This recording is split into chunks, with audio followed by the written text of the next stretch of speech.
Si les pido que pensemos en cómo es una buena mamá, pues te vendrá a la mente, pues esa mamá que está presente, que a sus hijos los viste, los baña, los alimenta, les cocina, los cuida. Cuando tienen algún problema, van y dan la cara por él. Cuando tienen alguna herida, lo curan. Aquella mamá que está tan dedicada a sus hijos que hace todo por ellos. Bueno, eso es lo primero que piensas y claro, una mamá se siente una buena madre en la medida en que hace eso. Aunque la experiencia de la vida termina enseñándote que buena madre es más bien aquella que enseña a sus hijos a hacerlo por sí mismos. Es muy buena mamá aquella que le lava y le plancha a sus hijos. Pero ¿habrá sido mucho mejor mamá si con el tiempo esos hijos saben lavarse y plancharse solos y no dependen de su mami que lo esté haciendo? Qué admirable y abnegada aquella mamá que con uñas y dientes pelea por ellos, los defiende, ella les trata de evitar cualquier problema porque lo asume para sí mismos. Qué amor tan más grande. Sin embargo, a la larga les habrá hecho mucho más bien aquella mamá que enseñó a sus hijos que sus actos tienen consecuencias, que tienen que dar la cara por lo que hacen y a distinguir entre el bien y el mal. Aquellos papás que se la rajan con tal de darles a sus hijos todo lo que merecen, ¡qué barbaridad! Pues por amor a ellos harían lo imposible. Pero a la larga, ¿qué te hace más falta? Papás que lo hagan todo por ti o los que te enseñen a trabajar. Los que te preparen para el mundo que no te va a dar todo lo que quieres en el momento que lo quieres y solo por ser tú. Entonces, ¿se dan cuenta?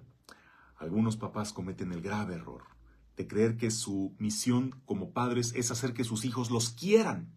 Y por eso se desviven con tal de que sus hijos los quieran, les agradezcan, que luego les sale el tiro por la culata. Resulta que por acostumbrar a darles todo, su lógica solamente es, pues dame más. No, gracias, te voy a corresponder, lo voy a aprovechar, te voy a querer. No.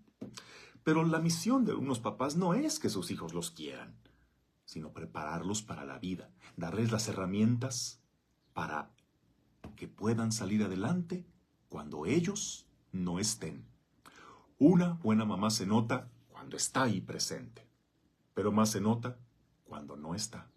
Cuando ya dejó a sus hijos caminar solos, ahí se verá lo buena madre que fue. Y bueno, si esto es aplicable en la paternidad, ¿no lo será en otros aspectos de la vida? Esta constante es la que vemos tanto en la primera lectura de hoy como en el Santo Evangelio. Hoy en el libro de los Hechos de los Apóstoles estamos llegando a ese momento enternecedor, emotivo, en el que Pablo está despidiéndose de la comunidad cristiana de Éfeso. Una comunidad que él evangelizó, él engendró en la fe, él formó, en la que puso tantas esperanzas, por la que se esforzó tanto, pero como buen apóstol sabía que no podía hacerlos dependientes de él, que tenían que aprender a caminar solos y también a defenderse solos. La parte que escuchamos hoy es en la que advierte que vendrán falsos profetas, que como lobos rapaces buscarán confundirlos con falsas doctrinas y buscarán dividir al rebaño. Pablo los preparó para este momento. Les dio una sólida formación para que tuvieran discernimiento. Les dijo que de antemano tendrían problemas y él ya no estaría ahí para resolverlos. Sin embargo, les había hecho capaces de salir adelante por sí mismos.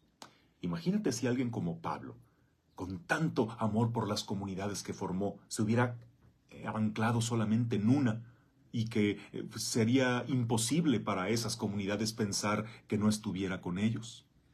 Pues Pablo supo preparar a su sucesor, Pablo supo formar a sus evangelizados para que siguieran adelante y multiplicaran, y así Pablo pudiera seguirle en otro lado. De no haber sido así, el evangelio no se hubiera difundido así como lo hizo. Y en el evangelio, Jesús sigue en aquella oración sacerdotal en la que pide por sus discípulos que ahora tendrán que enfrentar solos la persecución, la adversidad y los embates del mundo. Y le hace una súplica a su Padre. Padre, no te pido que los saques del mundo, sino que los libres del maligno. para que los discípulos no tuvieran tentaciones, peligros, para que no llegaran a confundirse, para que no vieran toda la corrupción del mundo. No, pues tendría que encerrarlos en una burbuja, tendría que mandarlos a vivir a un monasterio en la montaña para que ahí, aislados de la corrupción del mundo, pudieran ellos cuidar su santidad. Pero no era ese el objetivo. Tenían que estar en el mundo sin ser del mundo. He conocido papás cristianos que, bueno, es muy respetable, solo lo comento, pero que para ellos es muy importante privar a sus hijos de la contaminación del mundo. Por eso en casa no hay televisión, a ellos no se les dan celulares, el acceso a internet está bien controlado de lo que pueden ver.